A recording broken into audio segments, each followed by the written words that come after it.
devredip gezersin.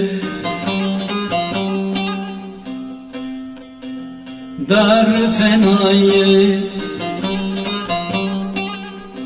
Bağdat diyarına vardı mı durmam, Medine şehrinde Fatima'nayı, oradadır makamı gördüm mü durmam, durmam, durmam, gördüm mü durmam.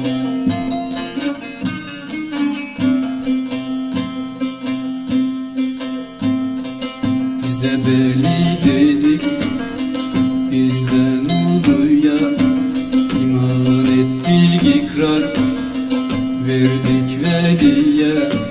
Şah Necef'te şahit Merdan Ali'ye, bu meydana yüzler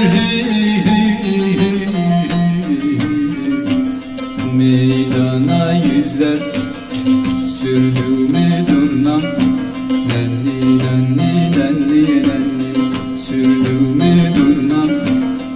Medayın şehrinde Salman'a varıp Bağdat'ta Kazım'ın kabrini görüp, baş eğerek eşi yine yüz sürüp, bu meydana yüzler bu meydana yüzler sürdü mü durnam. Bir şehit de geldi, lada çürümez, haktan izin yoktur, kalkıp yürümez. İmam Hüseyin'in kanı kurumaz, şehitler serdarın şehitler serdarın gördüm mü durnam.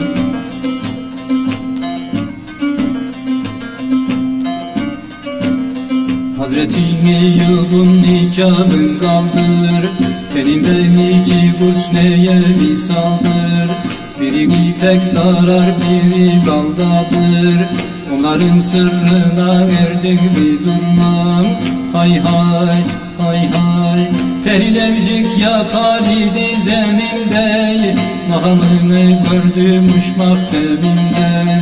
Seriledim olur kırklar ceminde, onların darına durdum durmam.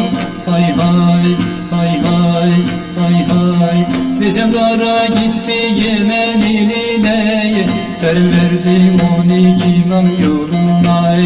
O Muhammed Mehdi geldi dilime, nasıl zuhur eder sordum durmam. Hay hay, Hüseyin'im der ki hakkı görelim, Şah'ın dergahına yüzler sürelim, canbaş feda edip Şah'a girelim. Senden o sultanı gördüm mü durmam. Allah Allah, semahlar kabul olan, muratlar hasıl olan şahlardan cümlemizin Hünkâr Hacı Bektaş Bey'in muratlarımızı veren erler evliyalar. Hü gerçeğinde mine yâli.